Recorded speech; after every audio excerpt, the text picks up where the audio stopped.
What's up, everybody? Welcome to Sherdog.com. I am Ant Walker, joined once again by a man who needs no introduction, but we're going to introduce him anyway. He's an upstanding gentleman. He's a pillar of the community. He's a man who transcends pop culture. He's somebody that we all admire, we all respect, we all love. He's Mr. Jason Burgos, also known as Captain Credential. Jason, how you feeling today, my man? I'm feeling good, but are you feeling good? You seem a little tired. You seem a little drawn down, a little low key. Jet lag has definitely got in my business. I'm on the East Coast right now, and I was literally asleep about 10 minutes ago, and then I just suddenly woke up. So, I got something to do. So I just got up and started setting everything up, and here we are. Nice to have in about 10 minutes or so, I should be fully awake. I forgot to grab a beer. I was going to have a beer while I was doing this show. Maybe while you're talking, I'll just get up and grab a beer. You never know. It wouldn't be the first time. But how does it feel doing it on at the 8 o'clock time? Less favorable than 5? About the same for me because my body doesn't know what time it is. So I'm just operating, man. I don't know what it is. So I'm gonna have sleep. I did a podcast yesterday also at an absurdly late time from what I normally do. So yeah. Oh well, brought my mic for a reason, so here I am. I forgot to say this. The show's called The Trenches. So I forgot that part. Right. Yeah. So trenches, so you know what you got to do. You got to like and subscribe. Do all that fun stuff, and we definitely have a lot of fun stuff to talk about because UFC 236 wrapped Saturday night, and it was crazy. It was a banger.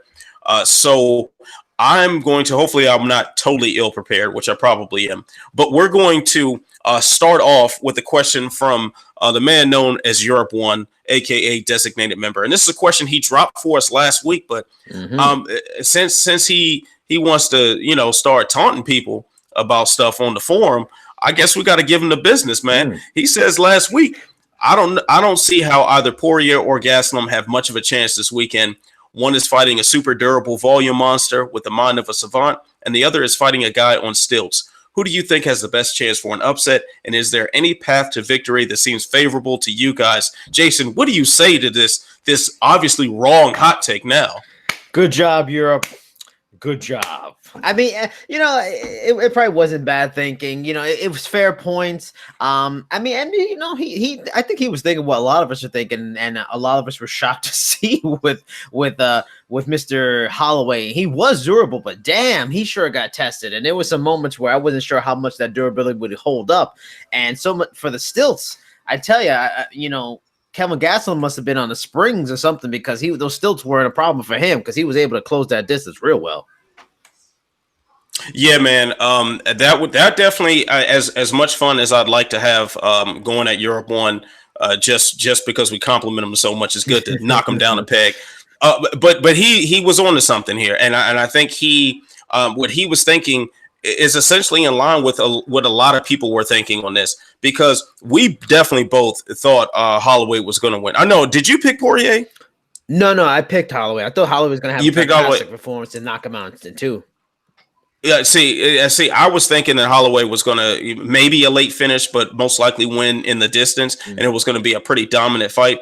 And for those same reasons, he's super durable. He throws a lot of volume, and we did see that strategy paying off for him multiple times in the fight. However, Poirier's power was such a game changer that whenever he was able to land one of those counter shots, Holloway had to take a step back. He had to take a step back and reset, and every time he took a step back and reset it, that allowed Dustin to catch his breath essentially and find another win and then keep at it. And you saw like the fight was really a matter of who was moving forward. That really determined who was the victor in every single moment of the fight. So it was an incredible fight. And as far as Adesanya versus Gastelum, that fight was much closer than I thought it was going to be. I never wanted to count Kelvin Gastelum out. He does have some serious power. He's also been able to do very well against guys who have physical size advantages over him. But, Adesanya had to work for everything he had Saturday. He had to earn that victory. He had to earn that belt in the toughest way possible. So I don't think as much fun as it is to knock Europe One down, he was on to something here, and I think a lot of people were shocked by what happened, especially from Kelvin Gastelum, especially on that end. And he's saying in the YouTube chat that Kelvin looked much improved. He did. He looked very, very well improved in that. And then also, let's give a big shout out to Rafael Cordero for the perfect game plan to stifle Adesanya with the toolbox that you had with Kelvin Gastelum. So that was a masterful fight. That was a masterful 2 fights. Be quite honest.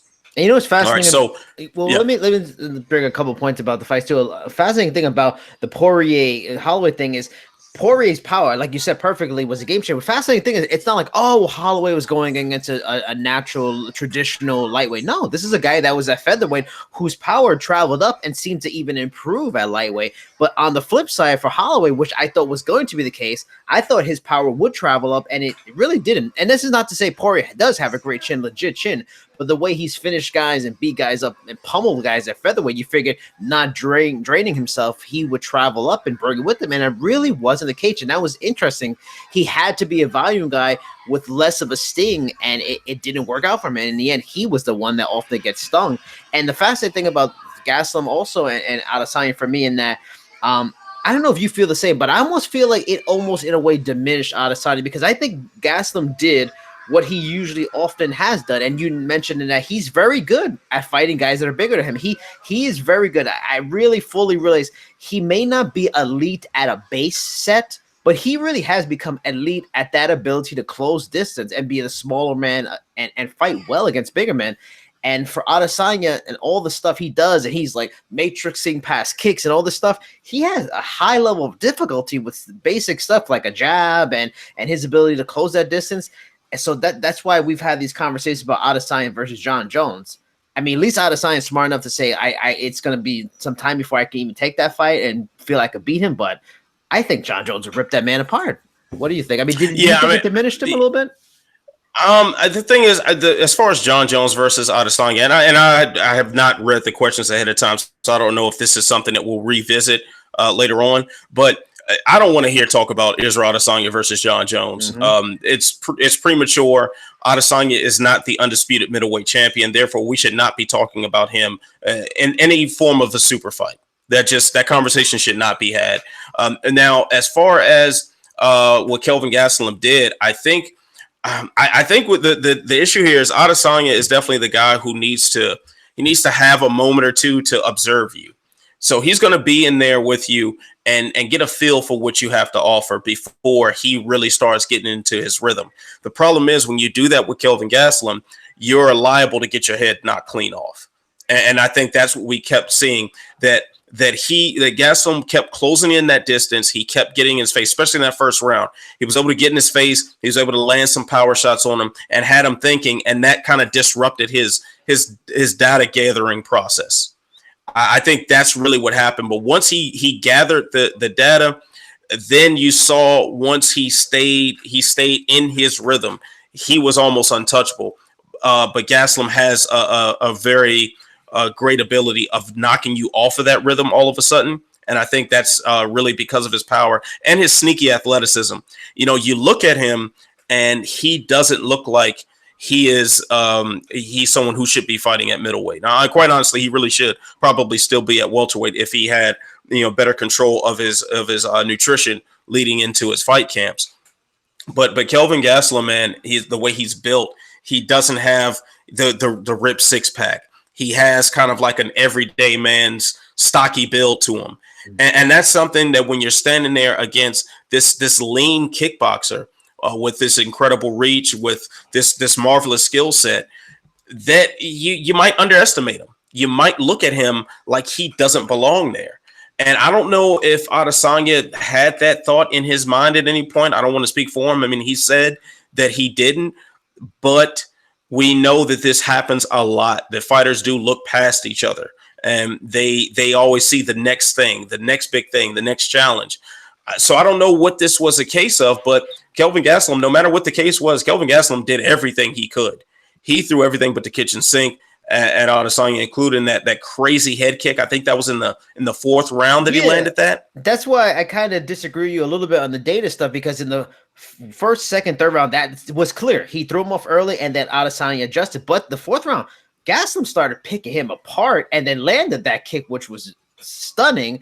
And I was thinking in that fifth round, I was like, damn, Gastelum, as long as he pushes the pace, he's going to win this fight. So while I would say personally for me, Adesanya's striking, reputation was diminished a little bit, and maybe he's not the best striker in the world like I was thinking, or at least in the UFC like I was thinking, man, he showed me a ton of heart in that fifth round. He fought like a champion in that fifth round.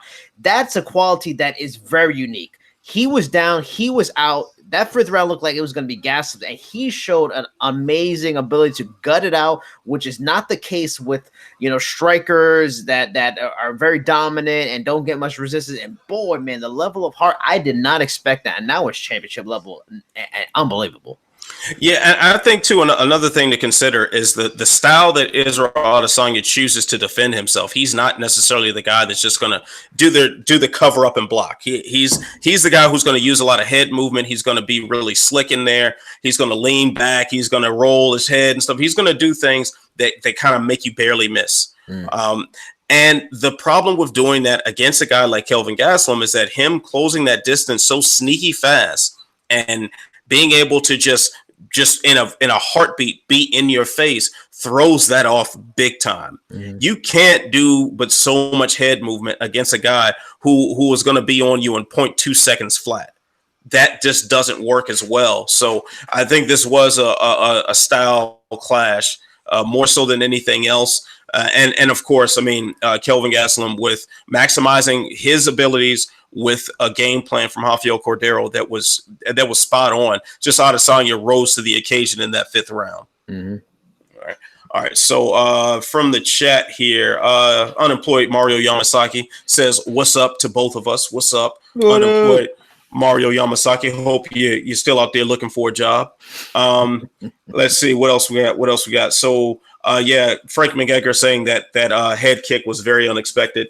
Totally agree there. And the debate about whether Jones and Adesanya could fight and how that fight would play out.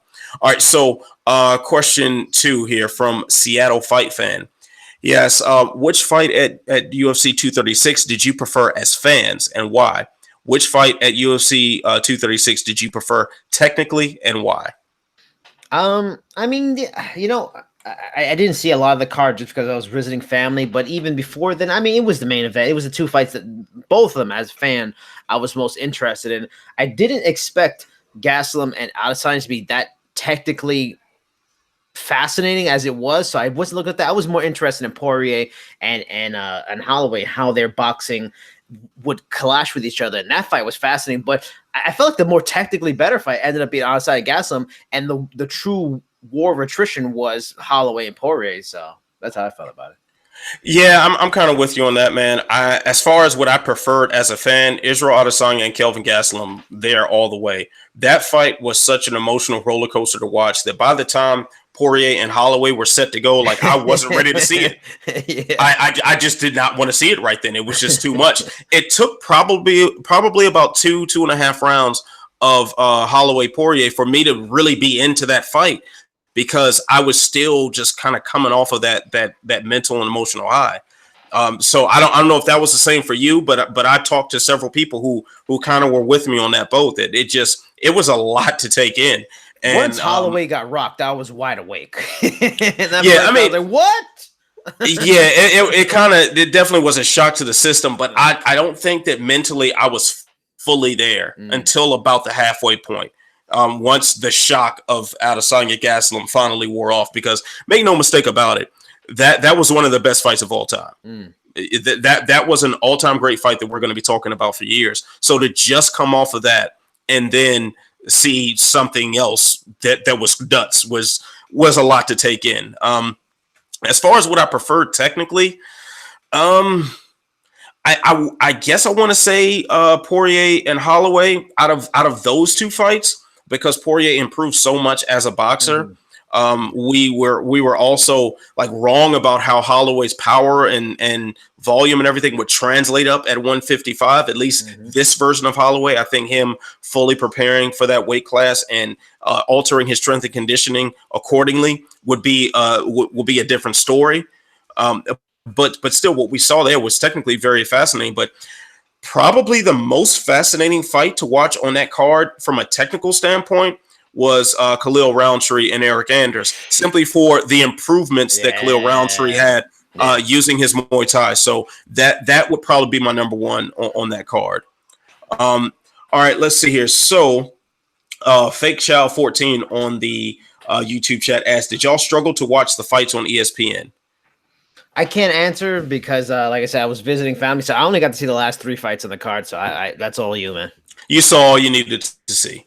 I can't say I struggled. I watched it. Like, it wasn't. See, the pacing on ESPN, even when it's ESPN proper as opposed to ESPN Plus, isn't nearly as bad as Fox Sports 1 used to be. So that right there is a breath of fresh air for me. Like, I felt like I wasn't just tethered to the chair and just prying my eyelids open, forcing myself to watch a bunch of fights. But it was I mean, the card itself was not the biggest in name value. And I think that was more of a hardcore's delight, but also more so hardcore fights toward the end, like really that main card. So I'm just going to pull up the whole card really quickly.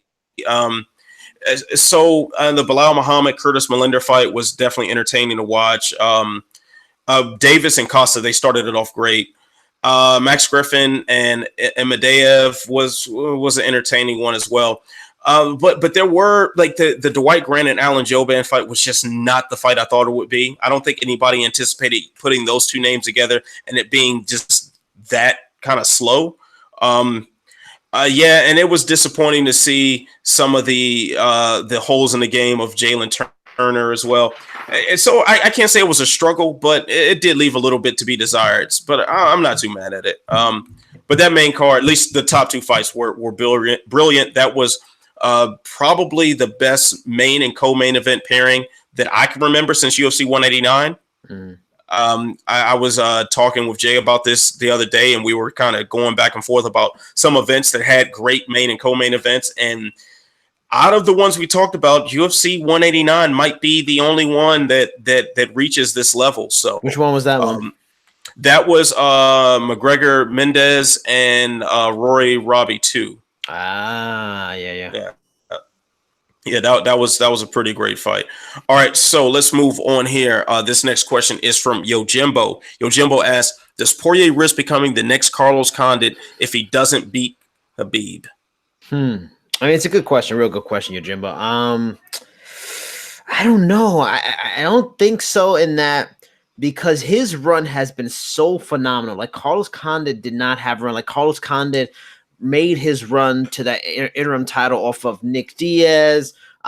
Jay, maybe you can tell us. It was like Nick Diaz, Dan Hardy, maybe somebody else. Like, this guy, Dustin Poirier beat Anthony Pettis. He beat Justin Gaethje. He beat there's another name I'm forgetting.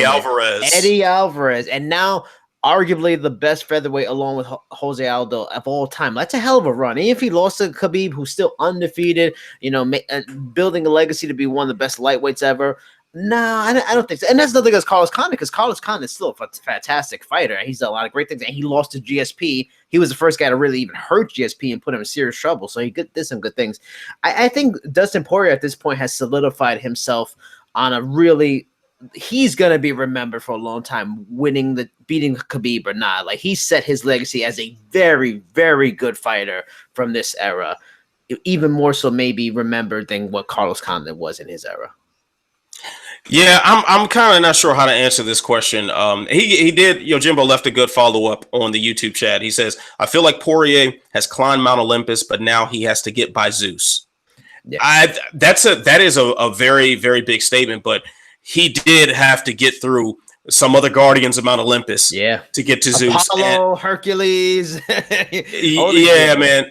he did a lot of good work on the way up to this interim title. So finishing 3 former champions, finishing 3 former world champions.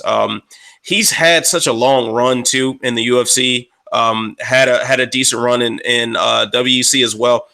Dustin Poirier, man, has earned this spot, and I don't think even if he loses to Khabib, like, okay, if you lose to an undefeated world beater, how big does your stock drop? Yeah, and it's not like Dustin Poirier doesn't have other big fights available at 155.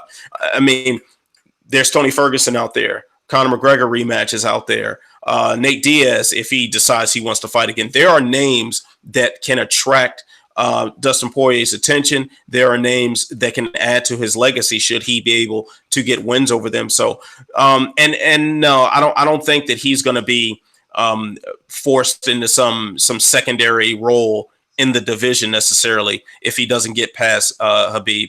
And even they also consider this: Khabib Nurmagomedov is flirting with retirement as well.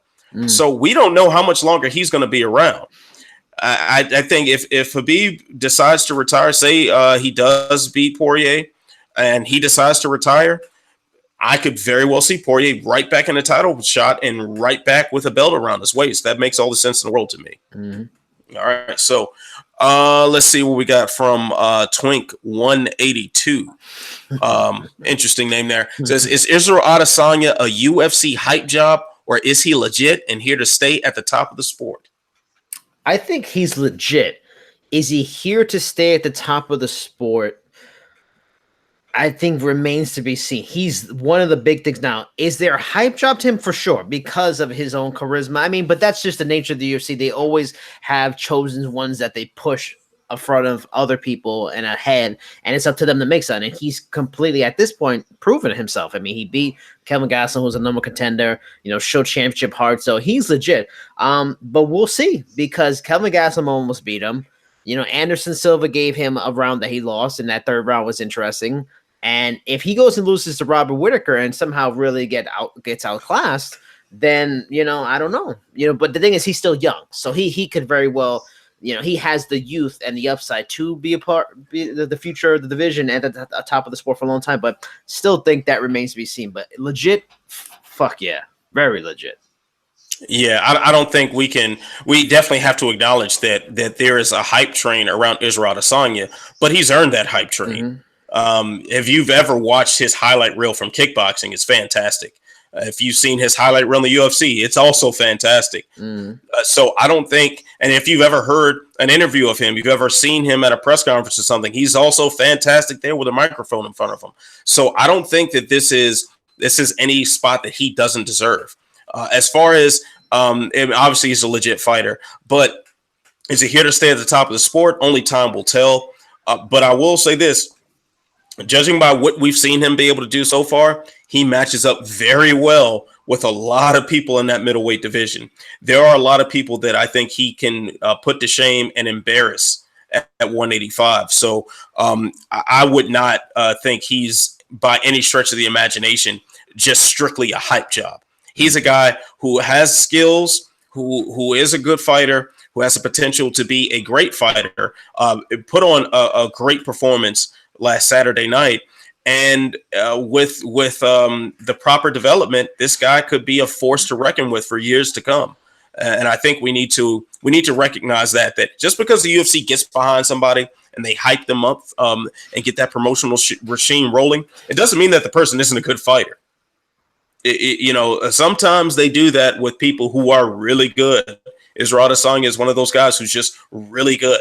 This isn't a developing Paige Van Zandt or a developing Sage Northcutt either. This is a legit mixed martial artist who is on the world stage giving people a business right now. So pay attention. All right, so let's jump on the poll question that. Oh, I said jump on the poll. I was just thinking that. I was like, at least you followed question up very quickly. Wow. Question. So, wow, that was an awkward statement. Okay, so the poll question is, do the interim champions from UFC 236 fight for the undisputed belts next? So here are the poll results. We have 57% saying that Israel Adesanya will fight for the undisputed belt next. We have 34% saying both Israel and Dustin Poirier will fight for the undisputed belt next. We have 9% saying neither will fight for the undisputed belt next. And nobody thought that Poirier will go for the undisputed belt, but not Adesanya. You know, I actually feel it's the flip in a way from the top choice.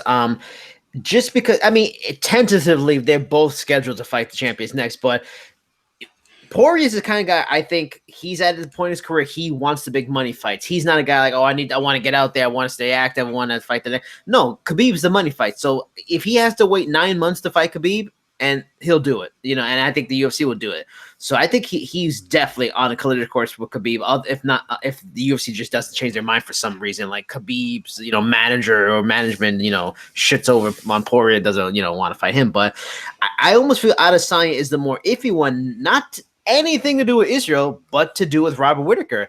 This guy has a history in the last few years of getting injured and not making fights and all kinds of stuff. Like his health is very iffy in the last few years. So based on his history, that's the one that he could get another injury coming up, and then the you know, he maybe gets finally stripped and he ends up fighting somebody else. So my pick would be Poirier for sure. Will definitely get it before Israel, but I think they're both that'll be the next fights. You know, I'm honestly I'm not sure how to answer this because I could see a path both ways for both gentlemen. So for Dustin Poirier, I mean, I'll say Israel Adesanya will fight for the undisputed belt almost as a lock, because that fight is going to be so big, especially if they go through their plans to put that in the Oceanic region. That will be a massive, massive fight that they can fill a stadium and can make history. If you put Robert Whittaker versus Israel Adesanya for the undisputed middleweight belt, that whole region will go crazy. It will sell out. It'll be 50-something thousand people there to watch it. That's historic, what they can do with those two. So I don't think the UFC wants to jeopardize those plans. Of course, if Robert Whittaker has complications from his hernia surgery, or Adesanya is so busted up that he really needs time to heal, which honestly would not be that big of a surprise, and one of the other guys is just feeling kind of antsy, and they might toss him somebody to keep him busy. But I think the promise of that big stadium fight is going to keep this matchup alive. I think that's going to be the business move that makes the most sense for the UFC. Now, on the other hand, with Dustin Poirier, like, granted, he has earned his shot, but so did Tony Ferguson. This lightweight division has so many people, and a lot of them with a lot of star power, that you just don't know who's going to pop up and decide they want to fight. Jay brought up a good point in the Slack chat here. He said if the UFC offered Dustin Poirier a rematch with Conor McGregor, do you think he'd turn it down? Hell no, he wouldn't turn that fight down. Especially now with him holding an interim belt. That means pay-per-view points. Would you turn down pay-per-view points on a Conor McGregor fight? No. And especially the history that they have, that Poirier hated this man so much leading up to their fight at UFC 176, and McGregor was able to finish him so quickly. Do you think Dustin doesn't think about running that one back probably every day of his life? Man, I don't see him passing that opportunity up if what you have waiting on you is Khabib. While it might be an amazing fight, and it might be the fight that you earned, ain't gonna make you the same money as pay-per-view points versus Conor McGregor on his return. So that would probably be the one that I'd sign up for getting screwed up, is Dustin Poirier not fighting Khabib Nurmagomedov next. And I will remind you guys, I don't know if I did it on this show, if I did it on Collider's show, probably did it on both, but I did predict that the winner of Dustin Poirier and Max Holloway would not fight for the undisputed belt next. So that's my pick, and I'm sticking to it. Shout out to the homie Matt Wells, who's in the chat, who also wanted to join in on the but Tony Ferguson when we talk about interim titles. So shout out to the homie there. And Frank McEgger agrees with me, so you know I'm right because Frank said so. Well, yeah, not really, but wrong. I mean, you know, like I agree with all your points of the Conor thing that there is money, but I wonder, and I start to wonder. I'm fascinated by his next fight to see it. Will there be a fan fatigue if he, especially for something like Poirier? If fans be really thrilled by him getting another title shot? I just don't know. Like, well, yeah, people are probably gonna watch in the end, but is Khabib's star higher now? Like, Khabib's undefeated. He trounced Conor, the biggest star and one of the biggest pay-per-views of all time. A title fight between Poirier, who's an action fighter who's very popular, Khabib, who's very popular. I feel like that would be a very good money fight. It's just because as good as Conor, just because I wonder about Conor's status at this point. You know, he hasn't fought very much in MMA very often in the last 3 to 4 years now. He lost his last fight. He's got drama outside. He can't make the fight with Donald Cerrone happen. He's happy one day. He's mad. I just wonder if there's starting to be a Conor fatigue a little bit. But you know, if there was ever a time to do like they did back in the day when Randy Couture came back from his affliction attempt and, you know, the court case, and then who was Frank Mir was interim champion. If there was ever a time to do like a mini tournament, you know, sans Conor, and if it was like Gaethje versus Khabib and Ferguson versus Poirier on the other side and the champions me in the middle, oh my God, this is as good a time as any to really do that and make a ton of fucking money. I mean, I like the idea of a lightweight tournament. That is just fantastic. I mean, that's kind of going on now. That is an unofficial tournament is going on right now. We just saw Justin Gaethje and Edson Barboza. You can consider an entry into that tournament. The Max Holloway Dustin Poirier fight, an entry into that tournament. Cowboy versus Ally Quinta, we can also put on that list as well. Anthony Pettis is floating around as well. So there are a lot of moving pieces at 155 that make sense. But no matter what, Conor Starr trumps all. You know, and in our bubble, yes, in our bubble, we might say, hey, because I'm going to pick Frank McGregor on the channel also saying Khabib versus Tony is the fight to make all the hardcores want it. Hey, I want that fight too. That's another monkey wrench to this plan. I want that fight too. Does it sell more than Conor?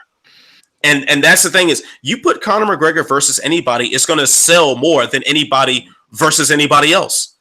It's just that simple. And it may be something that a lot of hardcore fans may not want to hear, and maybe something that we try to fight against in some way, shape, or form. But that's just the truth. That's really the truth of the matter. Conor moves units that other people don't, simply because other people outside of our bubble care about what Conor's saying and doing.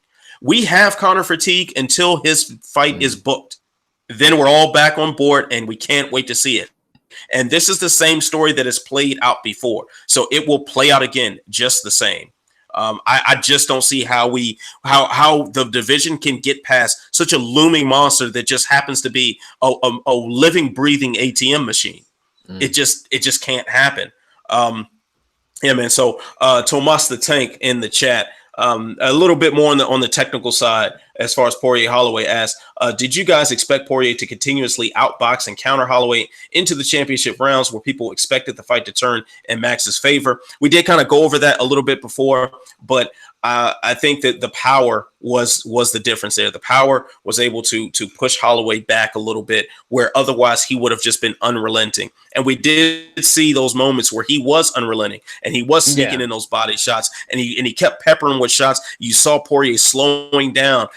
If anybody was following me on Twitter during this whole fight, you know, I was wondering, like, is Holloway letting this happen in a way? Was this like, you know, when Rocky beat Clubber Lang at the end of Rocky 3, where he just let him land all these shots and punch himself out, and then he turned it on?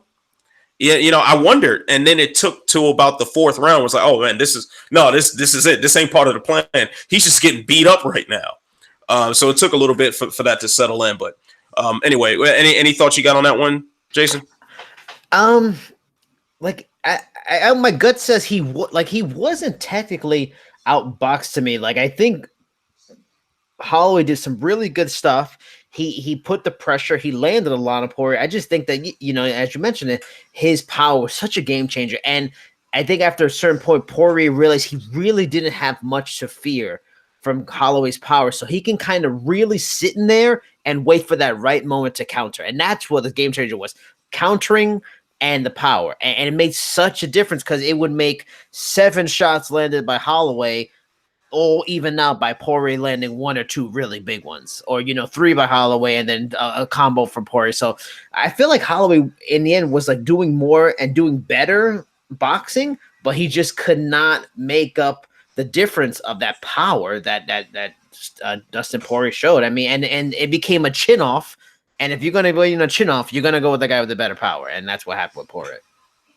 Yeah, that is a good take on that one. All right, so let's move on from that. This is from Silax1. As if they do fight, where will Whittaker versus Adesanya in Aussie land rank among the craziest, most intense in-arena experiences in MMA history? Jason, what say you? It should be great. I was actually talking to Martin Wynn from One Championship yesterday. He's Australian raised and everything, and he was talking about the sport, how it's come and changed. And because what's wild is that this has become like a real hotbed for the UFC, at least, when early on there was a lot of resistance. They had trouble getting events in there, and then there was big gaps between them. But now they're going there more often, especially Rob Whittaker, I'm sure helped. But it's become a great crowd, especially after that Ronda Rousey Holly Holm fight, and they show a lot of stadium. It's like that's become and that environment would be amazing. It would, I would look forward to that because they probably will sell out the stadium, like you mentioned. It's 2 guys. You got the hometown guy and Whittaker. Adesanya from New Zealand, so you might as well call him a hometown guy too. So just that energy that both a popular champion, a well-liked fighter, man, that environment and that atmosphere will be special, no doubt about it. Yeah, every time the UFC has done the stadium show, only 2 that I can think of that I think have ever happened in history. One being George St. Pierre versus Jake Shields. That was done in GSP's hometown, in Toronto. Obviously, GSP fighting what was essentially a super fight against the former Strikeforce champion and Jake Shields. That was an amazing pairing right there that people wanted for a very long time. Made sense. He had Jose Aldo on the co-main event of that one. I think that was the fight against Mark Hominick. Right, if I'm not mistaken. With Mark Hominick's head, he had another head his head. Yeah, where his brain just decided to grow another brain. He didn't want to be in that skull anymore. I just wanted to get out. Yeah, he just wanted to leave. So that was an amazing card to put together for that. And then also, I'm forgetting the number. I want to say, was it 193 when Holly Holm defeated Ronda Rousey? Yeah, and probably. you had to bring this fight up with this megastar and Ronda Rousey, where you could have put her in a stadium anywhere in the world and it would have sold out because she was that popular.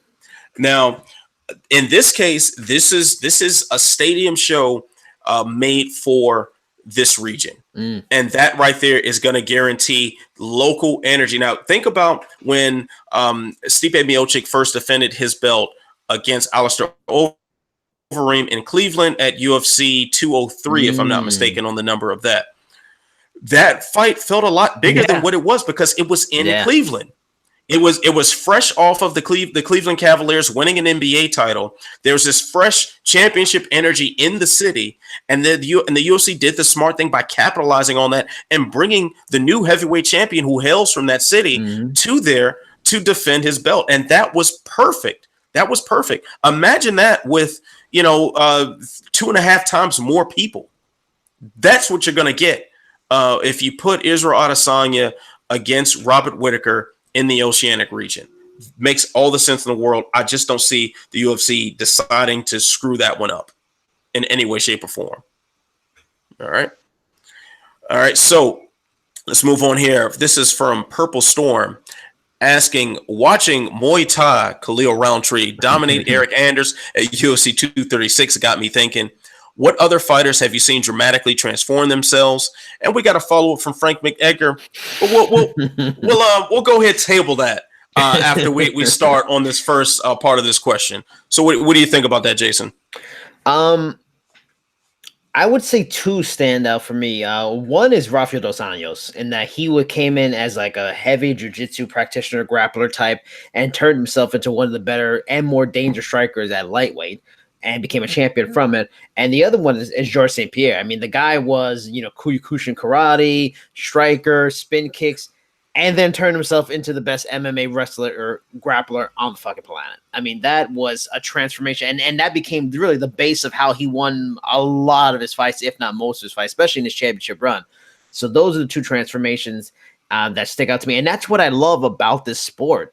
You know, like in boxing, you don't have as stark a change in a fighter. Yeah, they grow, they get better, they get more technical, they can have some evolution on level, but you don't have a necessarily like a brawler become an expert technician, puncher. You just don't have that, And MMA, you can have a guy that's really good in something and then mold himself into something else or even greater than the sum of his parts. And that's what I love about the sport. But those are the two that stick out for me at first thought. GSP was definitely one that stood out to me. And I think in particular, when he suddenly developed that sharp jab, when he fought Josh Koscheck and he broke his face on the second punch of the fight. Oh, and Fake Chow 14 actually just said something about Koscheck on the chat. But yeah, when GSP fought Koscheck and he suddenly had this crazy jab, and it was like, whoa, where did this come from? And he just annihilated one of the guys who was a perennial top guy at welterweight for years, and he dismantled him with one strike that he just kept landing over and over again for the entire fight. That was amazing to watch. Another one that, of course, I know his name isn't exactly the most respected at the moment, but let's give TJ Dillashaw his just due as far as a dramatic stylistic improvement. Yeah. When he fought Renan Barão, what did we expect to happen? We thought Renan Barão was going to smash him, and then this will be more cannon fodder for the next commercial for Renan Barão to fight someone else, where it says Renan Barão's the top fighter in the world and he's pound for pound the greatest, and Joe Rogan screams "Oh" in the background. That's what we thought this fight was set up for.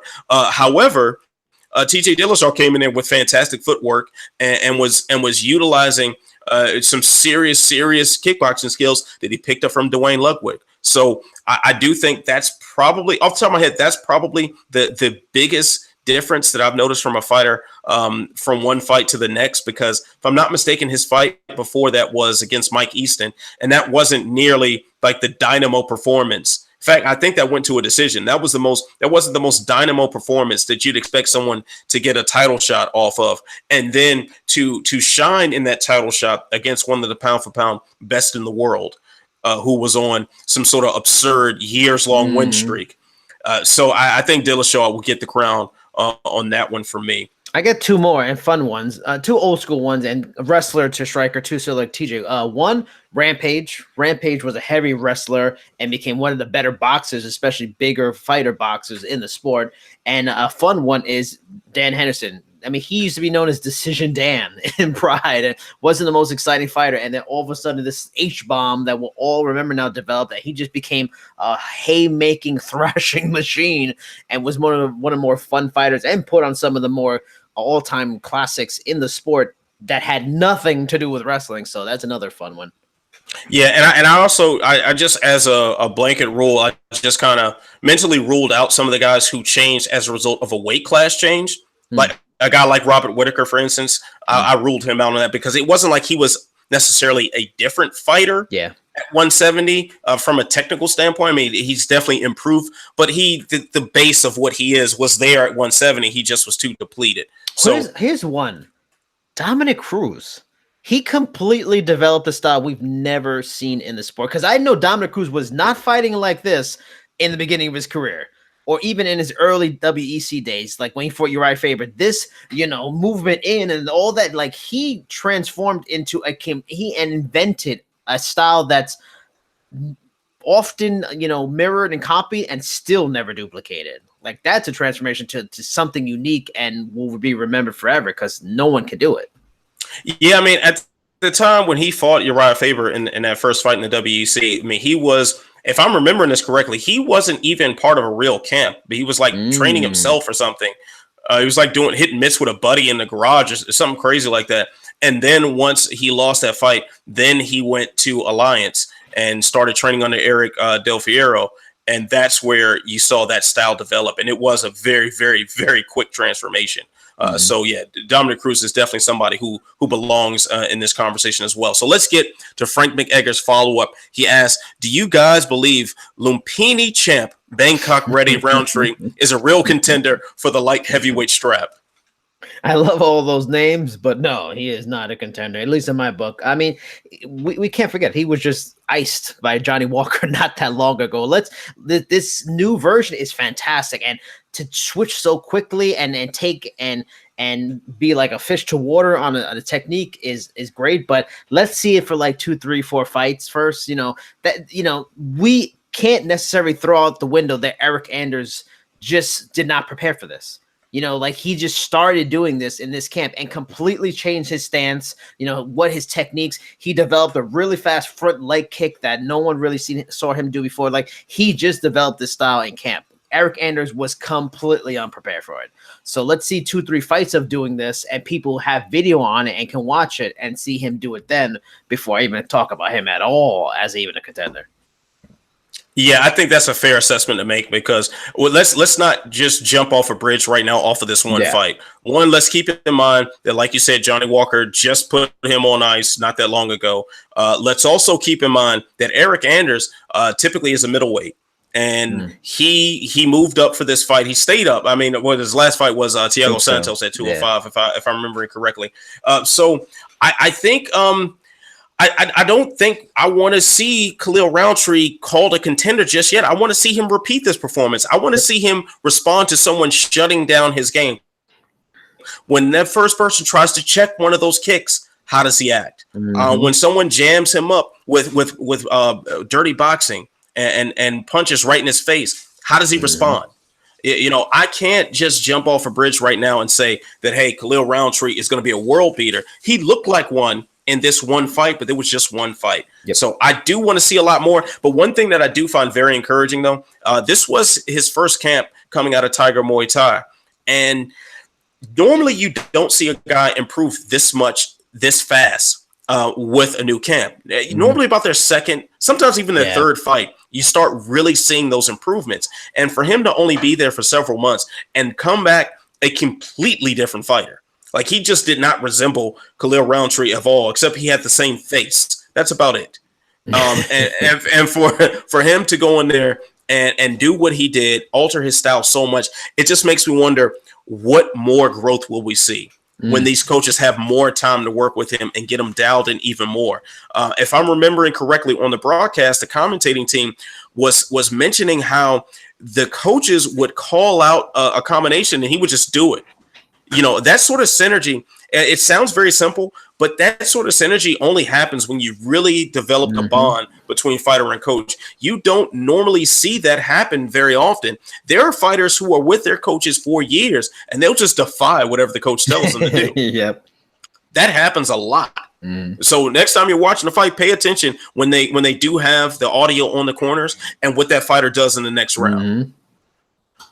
So I'm curious as to what he does with this tutelage going into the future. But right now, I don't have a big enough sample size to call him a real contender at light heavyweight, even though there's only like 4 people in the light heavyweight division. Yep, we've talked about that a lot.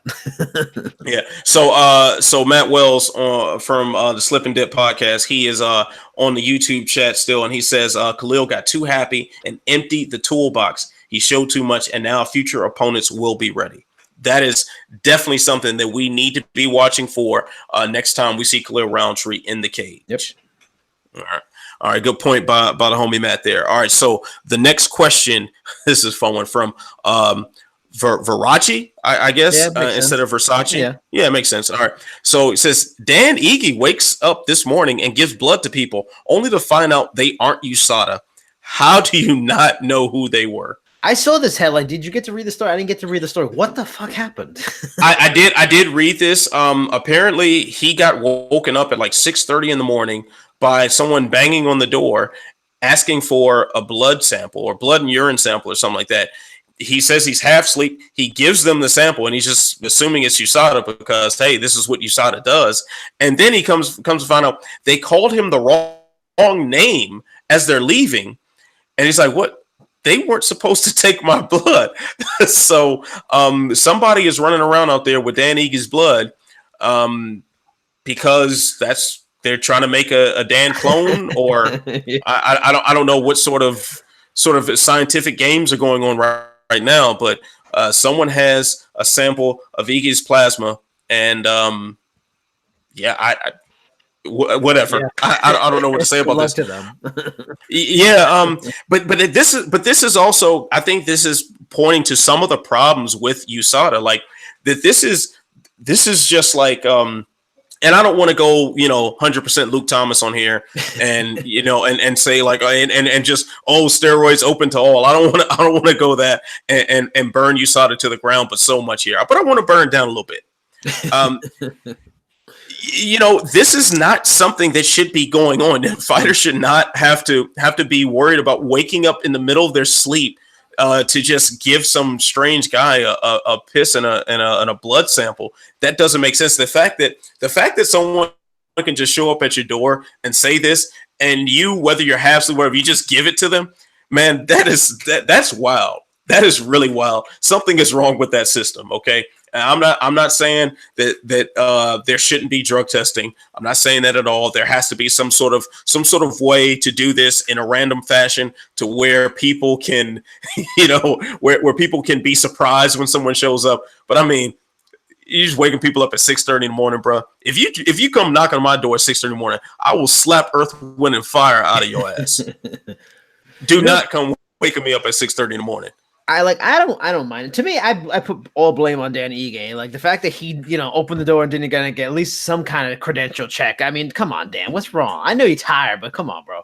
Like, and I don't mind that. Yeah, it's a pain in the ass, but the only people athletes can blame are athletes, because athletes in the past and all kinds of sports found all kinds of insane ways to beat the system and all kinds of insane tactics to beat the system. So if they knew, okay, USADA's only going to show up from like 12 to 2, they'll fuck with the system. So you have to go to these insane lengths to try, because we still haven't even gotten the system foolproof, and we'll never will, because there's always an evolution in doping. But to keep it on the level, you got to come with some, hey, it's 3 a.m. Hey, Dan, and that's unfortunate, but it's just the nature of trying to have a clean sport, and it sucks, but blame other athletes like Lance Armstrong. Yeah, I mean, but here's the thing: like, they should be at least showing identification. Oh, Fake Child just jumped in the chat, said the same thing. Yeah, well, that's their fault, though. Like, they should be presenting that off top. They should be presenting that off top. Hey, we are USADA. I am USADA officer number 12, and they obviously didn't. They obviously didn't this time. I mean, I would guess they have to. Like, I mean, because we haven't heard anything else about this. Like, guys give us. I chalk it up to Dan Ige just having a brain fart and just being tired. All right. So your one is saying on the chat that Ige asked for paper. The woman that took the sample said it's all electronic now, and he bought that. Well, that changes. So, like, yeah. come on, Dan. You gotta be better than that. But I think also too, there should be some sort of protocol in this where, like, the athletes have some form of a representative allowed to witness this or allowed to be there or something. Of course, you can't do the random thing and always just have somebody there just in case. But you can FaceTime. You can have someone on the phone. You can do certain things. Telecommunications open up the possibilities of someone being present to witness it without physically being there. And I think it is very important, or at least some of these interactions need to be recorded and logged. There needs to be some sort of chain of command and process to this whole thing, as opposed to someone just showing up to your door and saying, "Hey, piss in a cup." I think it should be a lot more formal than that. At least get the guys like USADA cars or something. You're like a Ford Escort that says USADA on the side with like polo shirts that have the USADA emblem or something right there. But that's Golden bad Snitch too, t-shirts or something. That's bad too. I love the idea and it's fun, but we've seen fighters that run. Vanderlei ran. John Jones supposedly hit under a cage, so you can't give it away. You got to be in the low. Well, I tell you this: if you run up on me and you're just asking for a sample or something, and you don't identify yourself, if I don't knock your head off, you're at least getting the door slammed in your face. Like, so when Vanderlei ran, there was punished for that. He got punished for it. Yeah. He got suspended for life apparently. So that doesn't, that's a violation right there if you run from the test and it's there. As far as the John Jones thing, that was pre-USADA. And apparently we don't know if that really happened or not, despite what information we've heard from multiple sources that are in the know. But still, like USADA wasn't there. If USADA was there and he's pissing under the cage and hiding there for however long, whatever, like just the visual of him pissing under the cage. Yeah, he's going to get this. You violated. Like you violated. Where Frank McEgger says in the chat too, no ID, no piss. That should just be a flat rule right there. If you don't show. Yeah, that's why you roll up in the USADA car with the little polo shirt with the emblem on it and the USADA clipboard or something. Like that's what you do. You don't roll up with just some girl just show up and say, "Oh, it's all digital now," and you go ahead and give them a blood sample. Okay, well, we know if Dan Ige, if a guy looking like Dan Ige turns into like a super soldier, we know what happened. So suffice to say, for Anthony Walker, only the wife can roll up on him asking for that sample. I mean, if my wife asked for a piss sample, I would like, are you feeling okay? Like, what? I'm gonna take her to the doctor. I think she done lost her mind or something. We don't R. Kelly it in my household, no sir. All right. So,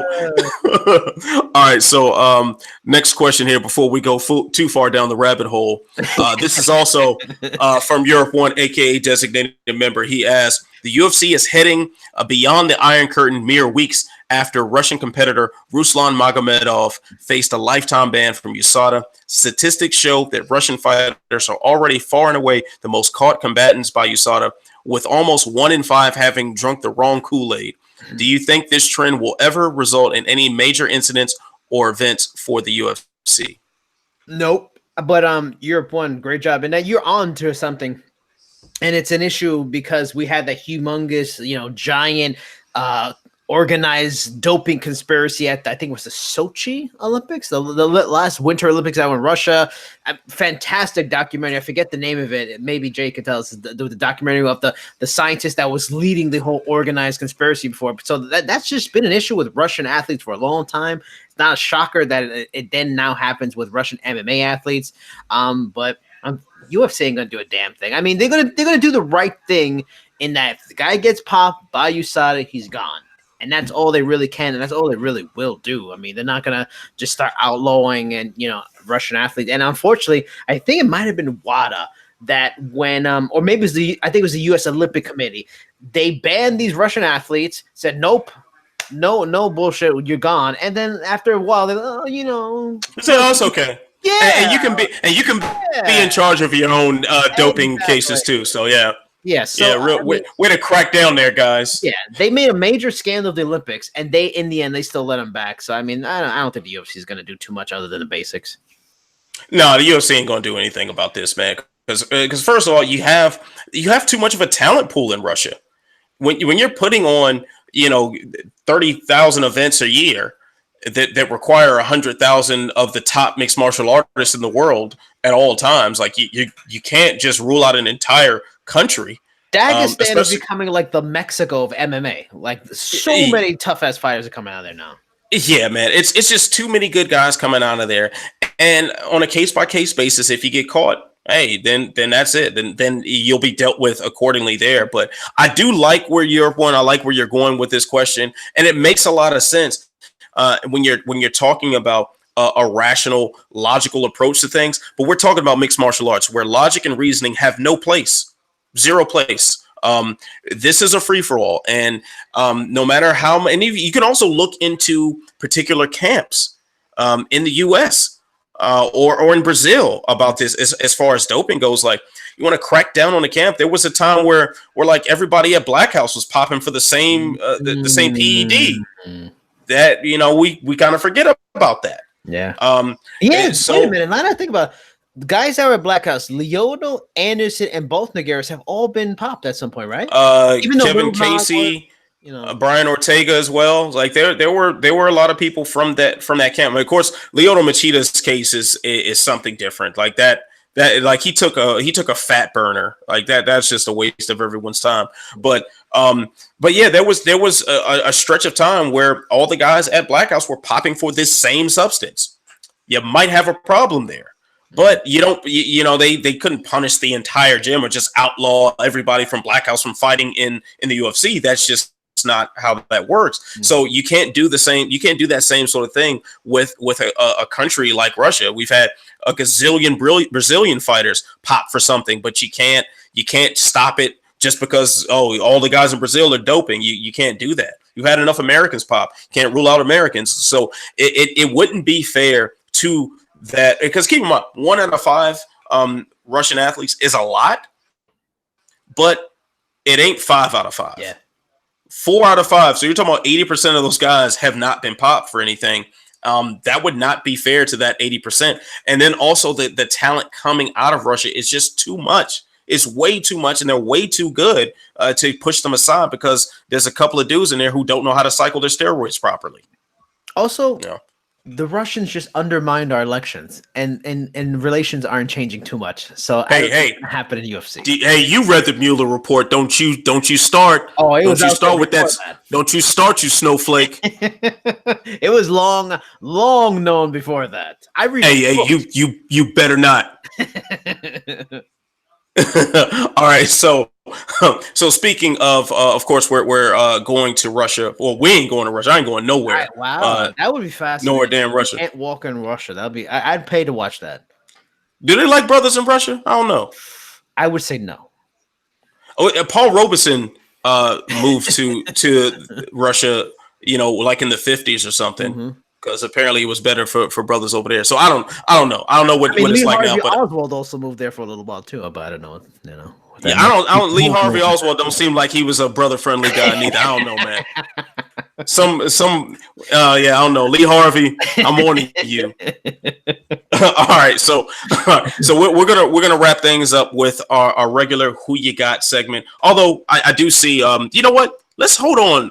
On the Who You Got, because Europe 1 brings us to a topic that I really love talking about, and I know you do too. So he asked thoughts on ONE FC claiming 42 million viewers for ONE Tokyo, second highest in MMA history. Should Dana be quivering in his pantalones? And I actually tweeted about this too, because I get it. Everybody thinks it's ridiculous. Everybody thinks it's silly. It's stupid. But I'll put it to you this way. We live in a country with 350 million people. So, of course, that sounds stupid. It seems stupid. Not even the NFL gets that. Okay, I got you. But now let's say they could be lying about everything, all the TV deals, but let's say their TV deals are true. They got TV deals in China, billion people. Got TV deals in India, billion people. They got deals in like countries like Singapore, Philippines, over 100 million people. Even if a fraction of those people are watching, you tell me they can't get 11, 12 million people watching. Is 40 million absurd? For sure, no doubt. But if we're talking about, because I don't know what the UFC, I wish I knew what the UFC did in Russia. I wish that I knew what the UFC did in China, all these places, because maybe we'll find out they do pretty good numbers too. But if they have a possibility to get like somewhere in the 2 billion range, if they get 20 million and it's in a part of the world where martial arts are popular, and if you watch those events, the crowd ain't quiet. They're pretty into it and they selling out. I get it. I know I'm a ONE guy. I want to see ONE do well, but I don't think some of the stuff about them getting these numbers being ridiculous, I think that's a little overblown. I bet they probably do pretty well. 42 may be too unrealistic, but if they get 25, that's like a fraction of the amount of people that could watch. That's not an insane and unrealistic number. Well, Jason, yes, Jason. I love when we disagree. I saw your tweet, and maybe like an hour before that, I tweeted like the exact opposite thing. Because here's the thing. Like I want ONE Championship to succeed. They put on a fantastic product. I enjoy watching what they have to offer. I love mixing in the different martial arts under one roof. I love seeing Muay Thai with MMA gloves in the cage. I love all that. However, when you have all of these exaggerated claims, I have a hard time believing anything you say. Now, according to some information that I've seen, so Jay just dropped this in the Slack chat that Japan, apparently the ratings were reported like 140,000. I think the number that just flashed on our screen was. Europe one saying he saw a report saying 500,000. I've seen conflicting things about this, but none of them even came close to anything that would resemble the pace to get to 42 million. Yeah, like when you what also are we thinking about it on though? Like if we're thinking about it as a one rating in one moment, no, it makes no sense. This is what I believe here, because do you remember that time where Dana White was talking when they started getting all these international TV deals, and he was like, "This thing is in 1.5 billion homes," and it's like, yeah, okay, like so there are like 1 billion people in the world that have the channel. Yeah, that don't mean that they turned it. That don't mean that TV was on. Yeah, like this is what that sounds like to me. This is exactly what that sounds like to me. So when you also proclaim on the broadcast time after time after time after time that this is the most fantastic martial arts spectacle that has ever taken place in sports history, where we have 17,000 champions from 3,200 martial arts, you know, and this is broadcast to 17 trillion life forms in the galaxy, and like, see, but you're propagating this idea that it's crazy, and you know it is crazy. But if I'm propagating, it is crazy. But what if they do have legitimately 100-something champions though? Then show me receipts, though, bro. Show me receipts. That's all I'm asking. I'm asking for receipts. I hope it's true. I really hope it's true. What? I think that one championship puts on a great product. I like watching it, but I don't need the fluff. Okay, you don't have to sell me on watching something. I'll watch it. I don't care if Ewoks are watching it too. I don't care if this is being broadcast to ET and all the Jedi. I don't care. Yeah, like I don't care if if like the cable company Under the Sea and all the flounders are watching it and the Little Mermaid is in the main event. I don't care. I'm just gonna watch the fights. Like I don't care. Jay, do you know what we're in the US? Do we know it's US numbers at all? Man, about 17 people watched it. What number was you? I was like number 15. Yeah. I'll tell you this though, man. I was considering the traffic on social media, at least watching it live, the traffic on social media was very, very thin. Like anytime that hashtag one championship or a new era went out, yeah, and I was watching how much that was popping up on the feed. Whoa, it was dry. It was real dry out there in them streets, bro. Real dry. So I have a fair, and of course I know it was in the middle of the night in the US. So that's not, the best scale to judge that on. But we're talking about a promotion that has habitually made things up. So they just made things up. They just habitually made up. That the weight classes are a thing. That they solve weight cutting, that they're the grandest, most spectacular thing that's ever faced the hemisphere or whatever. I can't wait till you see my Demetrius Johnson story then. Hopefully, maybe Demetrius will make you a believer of the weight class thing. I like Demetrius. I hope he does too.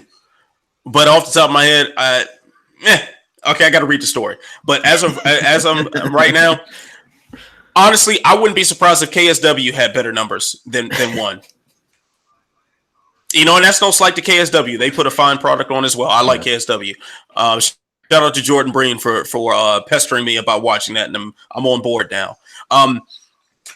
Yeah, man, I just don't buy it. 42 million, like that would be. I hope it's true. I just don't think it is. The only thing is, I would say is, if people are thinking 42 million, oh, that's their rating in the time slot of this time, of course, no. But if we're talking about they're calculating all the numbers from the countries, watched at different times, including YouTube, if they're like doing this broad, humongous number from all these different sources, that's where that's when they say 20 million. When Chatri Youngtang tells me 20, he doesn't say like a 2.1 or 20.1 rating. He says views. That means everywhere. That probably counts YouTube. That probably counts all these different sites that it's on. Like I said, if the proof is in the pudding in terms of if they were not making money and they weren't doing well, they're clearly signing people. They're traveling all over. They're talking about being in Madison Square Garden. They're talking about having more shows on TNT. clearly it's trending up. So if things are trending up, clearly they must be getting more and more things are building, because they would have been out of business. Strikeforce was out of business. All these other companies got out of business, yet one still continues to go up. Now they got into Japan. So, I mean, again, I'll say 40 million. I don't know, but 20 million for that show, I don't think that's crazy. Over all the time, I don't think it's crazy. Affliction was trending up, and then you know what happened there. That was only like 2 years. Come on, Anthony. But here's like one, like once again, one puts on a fantastic product. I like watching the fights. I just don't like being lied to. Tell me about the gloves in the cage again and the Muay Thai. You love that. Tell me about that. So Jay is telling us that one disabled the number for the views on YouTube.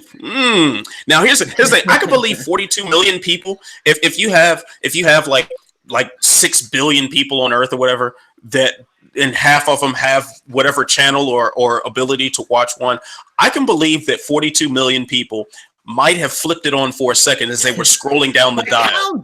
That counts. Exactly. It counts for nothing. They ain't lying. They ain't lying then. Oh, yeah, they ain't lying. Oh, they ain't lying this time. Okay. Okay. I see you out there, Chatri. I see you. I see it, Chatri. My God. And it's just not necessary. It just really isn't. It's, it's hyperbole. It's the fight game. It's a promotion game. I don't know. It doesn't drive me as crazy as it drives you. It doesn't drive me crazy. I just find it hilarious. You don't like the announcer guy. You were talking about him last week. It drives you crazy. The announcer sucks. Yeah, he sucks. Mitch Chilson, I think. Yeah, Mitch Chilson. Yes, he sucks. I just don't like. He needs to there should never be a microphone in his hand ever. But I got a question for you. Yeah, what's up? Did you see Gustavo Ballart? Probably. 4'11" former Olympian. No. I haven't seen that fight yet. That's the fight you're telling me to check out. Yeah, I haven't watched that yet. So I'll check that. I'm sure I got a train ride tomorrow. So on the train ride, I'll check that out. For all you in the chat, 4'11" flyweight in one championship, and he was a Cuban Olympian. That's all I gotta tell you. Just go watch. 4'11". All right, so let me scroll the chat here. A lot of energy in the chat is feeling what your boy got to say here. But Fred McEgger brings a very good point, and I think we should devote at least a few minutes of this before we do a quick who you got and we get up out of here. He says it's sad we will never know the numbers of UFC 236 and beyond. I think that is something worth talking about, because now we are officially in the era of ESPN Plus being the exclusive home to the UFC pay-per-views in the United States. So how much are we going to get from these numbers? The thing is, and we talked about this a little bit, I think it's a thought process that's kind of being moved out of things, like the traditional ratings and views and buys, it's not like what it used to be. Like, perfect example, Walking Dead used to get like 60 million views, 60 million rating or whatever, and now they're down to like 4, which is as low as it's been since season 1. And the network is not the least bit worried about it, because they still get the numbers and pull what they want in terms of advertising and certain demographics and everything like that. So, and then now we're seeing with streaming services to ESPN, and I don't even think to the UFC, if they get a percentage, they probably don't care about the buys as much as they care about subscriptions at this point. And ESPN Plus wants subscriptions, and the amount of people that watching ESPN and get the advertising, like, to me, I think we should start not caring about pay-per-view buys now. It's becoming that, we don't care about it with WWE because they're not on pay-per-view anymore. Matt Hunter's talked a lot about how some of the numbers for boxers are like in the mid, 6 figures and stuff like that, or lower. Like, the days of pay-per-view numbers, I just caring about them, I think they're going by the wayside, and we shouldn't make too big of an issue. It's more about subscriptions, and as long as they're putting on big fights and a lot of fights, I think that's the thing more to look forward to in terms of the success of that partnership. Well, here's my concern when you're talking about the pay-per-view buys is the fighters. That's what I'm thinking about. Yeah. So I had a tweet this week that I reacted to MMA Fighting's report about the payouts being released for UFC 236, and was like, man, that sounds pretty damn low for, because like Kelvin Gastelum made 150 grand, Israel Adesanya made 350 grand.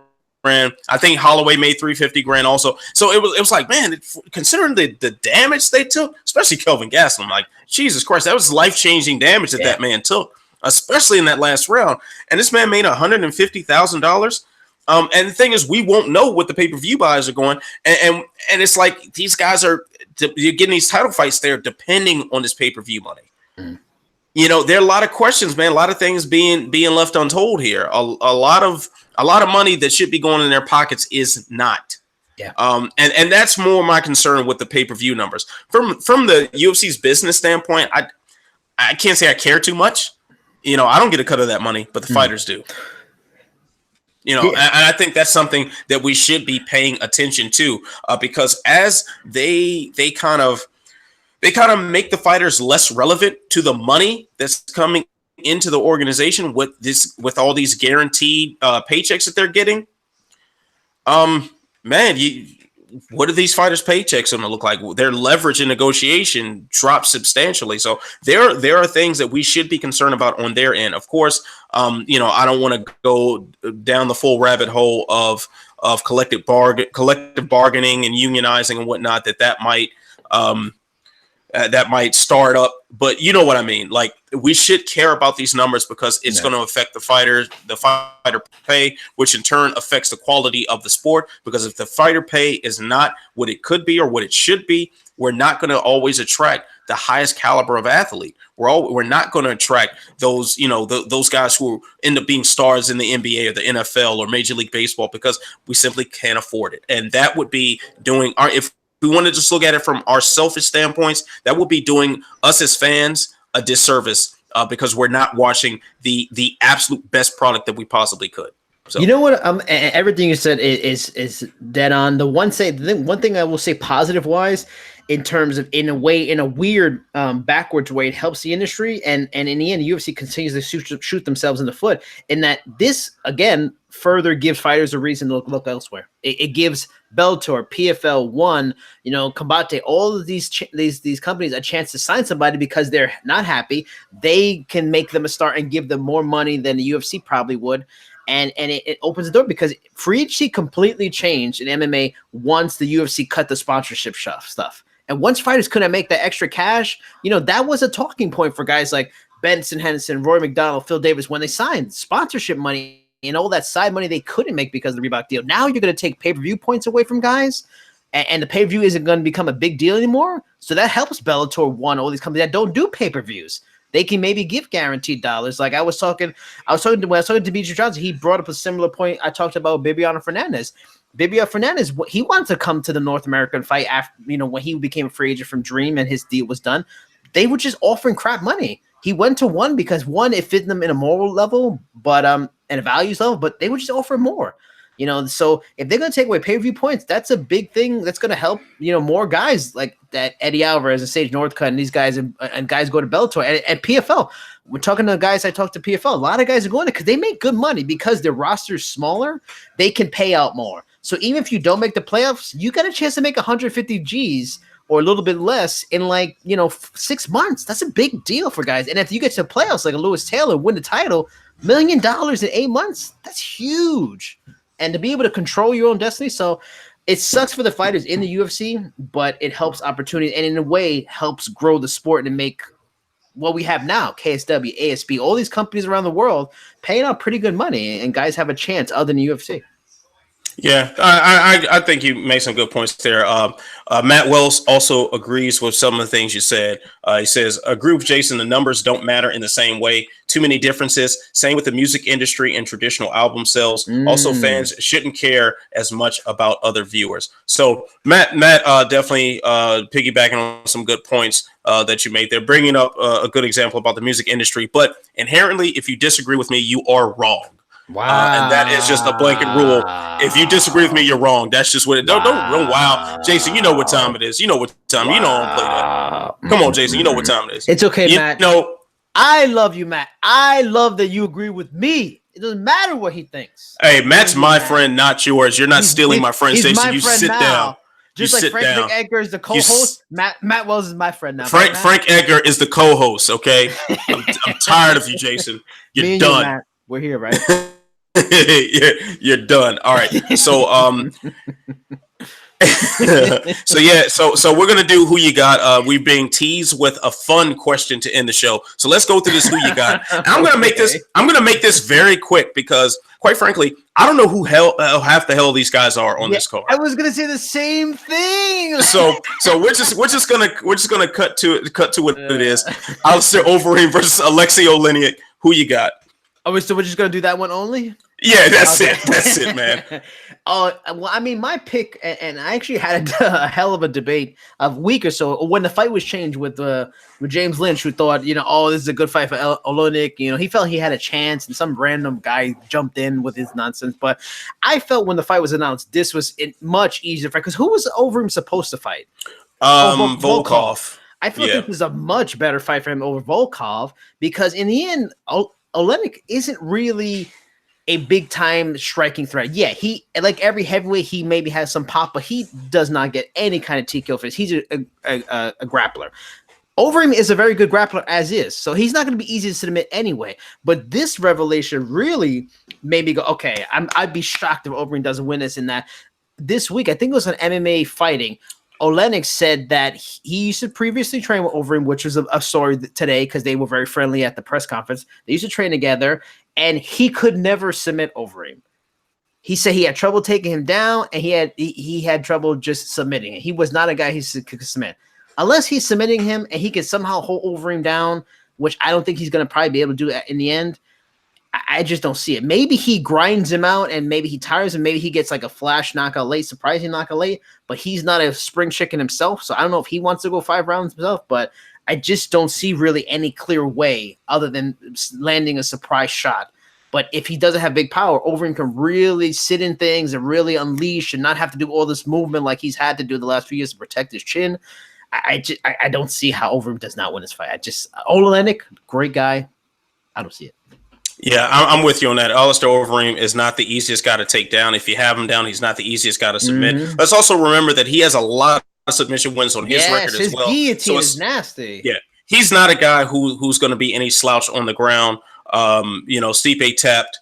Let me stop. Let me stop messing around there. But yeah. So I don't think that Overeem has many ways to lose this aside from just giving it up. But besides him doing something stupid, keeping his chin out and getting caught with a big bomb all of a sudden, or him slipping on a banana peel and falling into an Ezekiel choke, I don't think that Overeem loses this fight. I think he gets a very definitive win. I see him finishing it probably in the second round. Yeah, I agree.